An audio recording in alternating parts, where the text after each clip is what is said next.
Hello there, I'm Dave. If this is your first time here, you should know I'm somewhat of a dork. Being a giant dork, I have always loved Sonic the Hedgehog. It's been a while since Sonic got a game with as much hype behind it as Sonic Frontiers. It holds the record for the most concurrent players on Steam for the franchise. With great reviews and feedback from the community, the game has brought a wave of relief to those who thought Sonic would never be cool again. But does the game deserve the wide acclaim it's been getting from players? Could nostalgia be clouding the judgment of fans who have been waiting for a good Sonic game? Well, probably at least a little bit. But what do I think of the game? Where do I begin? I guess a synopsis is in order. Sonic and his friends fall through a wormhole and get separated. Sonic needs to collect the Chaos Emeralds to defeat giant titans so he can save his friends from cyberspace. Oh, and you can fish with Big the Cat, who is also there for some reason. He doesn't really seem concerned by anything going on, he's just chillin'.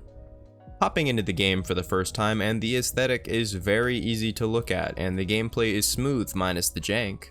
We'll get to that later. The experience of going fast here is some of the best Sonic has ever had. The boost formula is done great in Sonic Frontiers, and it feels awesome to rip through stages and explore the open zones at high speed. Most of the platforming in stages are in 3D, but 2D stages in cyberspace do pop up and are well made. Many stages are heavily inspired by past levels in the franchise, but with a fresh coat of paint. I don't really see this as too much of a problem. Remakes are cool, but we don't really need Green Hill Zone again. We can do better than that. The gameplay at face value is pretty straightforward, and that's not just a pun. Explore, get keys to unlock the emeralds, collect memory tokens to progress the storyline, and help the little Rocky boys to level up your stats. Nothing absolutely groundbreaking for progression, and there's a lot to explore if you want to max your stats and collect everything, but it leaves a long to-do list outside of the main story. There's a lot of running around, trying to figure out what rail or platform to begin from to collect a certain memory token on your map. It can be a little annoying to be checking every nook and cranny for the little rock munchkins too. There's a lot of collecting to do. Luckily, your stats don't really matter in the grand scheme of things. I didn't worry about it too much personally, and I got through the game on hard mode without much leveling at all. Trying to 100% the game with all the collectibles, map fragments, and mini-bosses does seem like a tall order. Some of the puzzles to unlock parts of the map are a little too easy, but some of them I really enjoyed. I'm not sure what an ancient civilization would need with an oversized hamster wheel, but I'm glad someone could get use out of it. Between stuff like getting to the objective before the time limit, playing pinball, and a Galaga-inspired minigame, there's actually plenty of variety. All the platforming and puzzles aside, I must say I really enjoyed the combat. Sonic having a fleshed out combat system and moveset is cool. It's not exactly Devil May Cry complicated, but I am waiting for some combo mad videos to come out. I think parrying in a Sonic game is awesome and very satisfying to pull off, and I'm looking forward to see where Sega goes with Sonic's combat in future titles. The gimmicks of the mini-bosses are interesting, my favorite being the squid-type boss that you have to chase around the zone. He's cool, but he really pissed me off. I think where the game shines the most is the main bosses, the Titans. These fights are so high octane.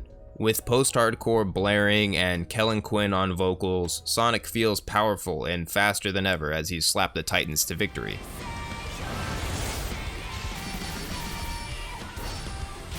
Alright, look, if you don't think this is the coolest then get the f out of my face. But seriously, these fights are peak Sonic boss gameplay. A lot of people will gripe for not getting any Crush 40 tunes in the game, but you'd be surprised just how fitting the song choices really are for Frontiers. I know as a listener of the genre that not everyone likes Kellen Quinn's voice, and I thought it was a weird choice for him to be vocals for, I believe, like 3 boss tracks. I love his singing personally, so I don't really mind, but, you know, food for thought. If you want me to talk about the story, I won't really go into too much detail. It's a Sonic game. It's gonna be corny, it's gonna be emotional, and have powerful moments between characters. I can't really put it any plainer than that. Also, just really trying to keep from spoiling. I enjoyed the story a lot, and the interactions between characters are believable and can be funny or melancholy at times. The story is a lot more solemn this time around, and it's fitting. Every obstacle put in your path feels insurmountable, and if the game was trying to be funny or goofy all the time, it wouldn't have as much of a lasting impact on the player. Alright. I believe this is where the review begins to take a turn in a new direction. Come on, Dave, you're not gonna say there's more problems than just the collection and progression systems, right? Well, yeah, the game's got a little bit of jank. Allow me to explain. Number 1, pop-in. If you don't know what pop-in is, it's when things in the game aren't rendered yet and simply pop into existence before your very eyes. Sometimes it happens. I'm playing on the Xbox Series X and didn't see it happen too much, but the problem is there. Number 2, 3D to 2D transitions. Sometimes the game mixes the classic side-scrolling Sonic. This is how you Sonic. Sometimes the game mixes the classic side-scrolling Sonic gameplay with the more modern 3D gameplay. A lot of the time it's barely noticeable, but there were way too many instances where the game transitioned from 3D to 2D or the other way around and completely ruined an attempt at a speedrun of a stage, or simply just making me fall off of platforming. It might be a skill issue, but sometimes the transitions feel stupid. I don't want to play anymore. Number 3, memory tokens.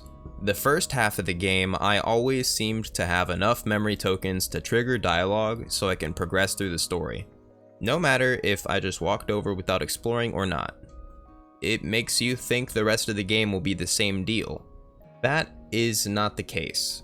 In the last section of the game, I was completely blocked off from getting progress until I got 100 memory tokens. I got sick of exploring that island and found the most effective means of progression: fishing with Big the Cat. I discovered fishing was a more efficient way to get memory tokens than exploring in the open zones. With enough tickets from fishing, I was able to get a bunch of memory tokens to trigger the final section of the game. I don't know if this was the intended way of going about finishing the end game, but it was certainly better than trying to explore for the stupid tokens. Lastly, my final complaint is that some of the cyberspace stages are way too easy to get an S rank on, while others are extremely hard. If you look here, I had less than a second left to get the best ranking. Whereas on this stage, look at how much time I had spare. It's not the worst thing in the world, but it is strange. They could have cut some stages a little closer for time because some are way too lenient for the S rank. But in other stages, they are a little too unforgiving.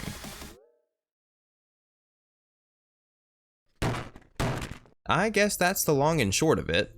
A couple things need answering before we go, so let's go over the main questions one more time. Does the game deserve the overwhelmingly positive reviews it is getting from players? Is nostalgia the reason for the good reception?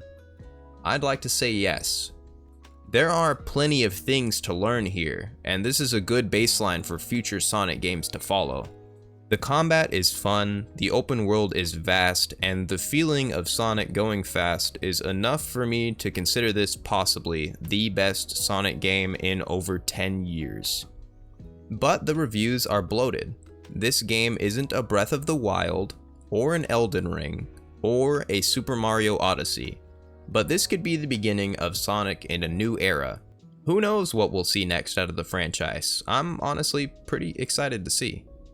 It isn't a perfect game and the flaws can stick out sometimes, but it's just nice to win one. If you like Sonic and haven't played Frontiers yet, you should. It's worth it, I promise. Before we go, I think there's one more thing I have to talk about. It was a problem I did not expect with how high octane the bosses were up until the end of the game.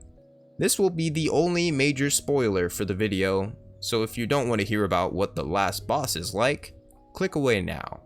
Luckily for myself, I began the game on hard mode, so I was able to fight the final boss. Sadly, the final boss was a minigame. It was a freaking Galaga clone. What the heck, man? Why would you do this after all of those cool boss fights? You want me to fight a freaking rock in space? Well, I guess that's everything for the day. I hope you enjoyed. Bye-bye.